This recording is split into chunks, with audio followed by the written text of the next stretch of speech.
What's going on, everybody? James Jackson here, back again. Today I'm decided to get a little bit out of the house. As you all see here, I'm actually out in the Stoneleigh Gardens. If you're ever out just outside of West PA, if you're by the Villanova campus, you definitely should check this place out. It's actually completely free. You can just come in, walk in. The staff here is some of the best. I highly recommend coming out here to explore the gardens when you can. Definitely during fall and springs. Foliage just started, so that's why I am here today. But today I am actually going to be talking about an article that came out today about the possibilities of an FX3 and an FX6, but also this is sort of a continuation discussion of what I was having on my most recent live streams in terms of gear acquisition.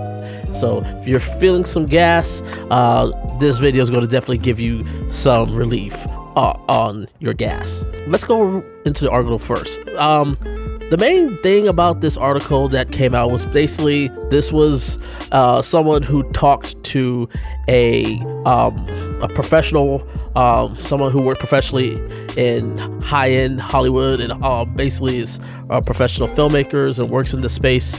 And they were talking about why,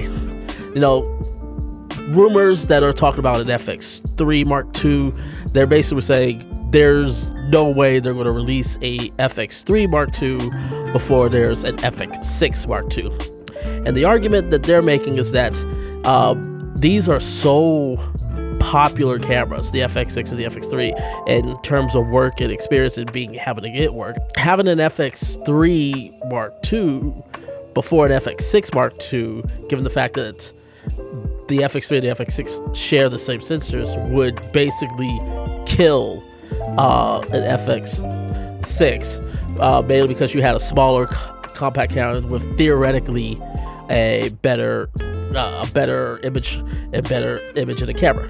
Now, obviously, this is all speculation because no one knows what an FX3. There's been wild speculations about an FX3 for a while, but I think one of the things that I think most people would agree is that there isn't going to be an FX6 Mark II, at least probably not for another 6 months. And the reason being is because Sony has already said that the next firmware for the FX6 is going to be in February, which that's where the FX6 is going to get the B-raw update. And I forgot what I think it's the anamorphic supports as well. So that alone. So given the fact that they're still updating the FX6, they're not. He's basically saying he doesn't expect an FX3 to come out anytime soon, just like he doesn't because he doesn't expect an FX6 to come out soon. Oh wow, that was a very, very loud train there just now. Now, for me personally, in terms of rumors and speculations, at this point, everybody keeps talking about an FX3 Mark II. I don't care at this point. I know a lot of people care because everybody's seeing Canon and Nikon and Lumix and Blackmagic. They're all dropping dope cameras, and it's like Sony's just seems to be stagnant. Right now, I'm just going to say, from just real world experience, I don't see a lot of movement away from Sony in terms of professional filmmakers and professional video shooters. I don't see everybody that I talk to that are Sony shooters, they're just waiting on hold because they're like me. Basically, economy ain't doing well, so trying to go into more debt unnecessarily is not necessarily the best thing to do. B, the FX3 and the FX6 are still in high demand. We're still gonna work off of those. So unless there's something that comes that really just dramatically changes the entire landscape, people don't. I assume a lot of people are not going to. Now, maybe the Pixis 12K and the Ursa City 12K, if they start getting into, they actually break into those higher end jobs, maybe that is. But the Canon shooters are still going to be Canon shooters. Nikon is may get some hype here and there, but nobody I know to is moving to the ZR. They may just get it as like a cool camera to just travel with, but nobody's really talking about getting in terms of switching completely over for payword. And the ZR was probably the most likely try to pull away some of those Sony shooters, just given the fact that one, it's cheaper, and two, you could still use all your email glasses that you've invested in without just completely switching over. So that was the main advantage that the ZR was. But just from all the people that I've talked to that are in the area, and people that I know that are working, continue to work, they're sitting put. They're still waiting. They're going to wait for the Sony cameras. I guess this sort of leads back into what I was saying, and when I was talking about in terms of discussion on my live stream, is that there's so much focus on like all these new cameras, and there's a lot of great new cameras coming out, and I understand that. But for me, it's like, this is specifically a time like this, a time where we are right now, where, like I said, let's keep it a bean. Some people may not like it. Some people want to go la la la la. Economy is not doing well for a lot of places and a lot of people.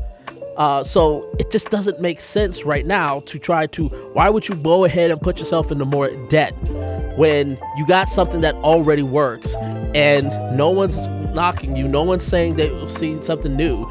So why in the world would you just continue to why would you put yourself in more debt when it's not necessary? A lot of my people that I know have either basically they've actually left the space and moved on to something else, or they've downsized dramatically.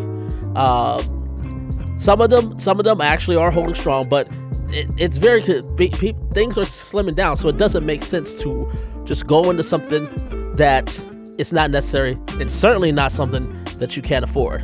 So for me, it's just like, I have yet to see a camera today, at least right now, that has made me go, oh, I need to drop everything that I've done and I've invested in the Sony ecosystem to leave it.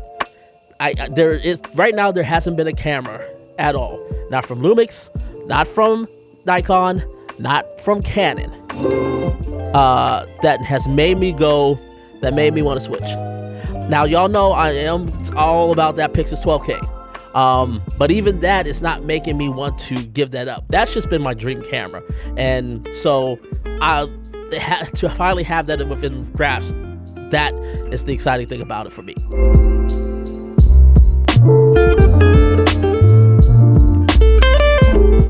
So at the end of the day, the point I'm trying to make is, it's like, everybody's going to be talking about, oh, Sony's dead, this and that, cameras, these are Sony. There's no Sony killers. Let's be clear. And this is someone who's not even a Sony fanboy. This is someone who came up on Canon. Let's remember that. I came up on Canon.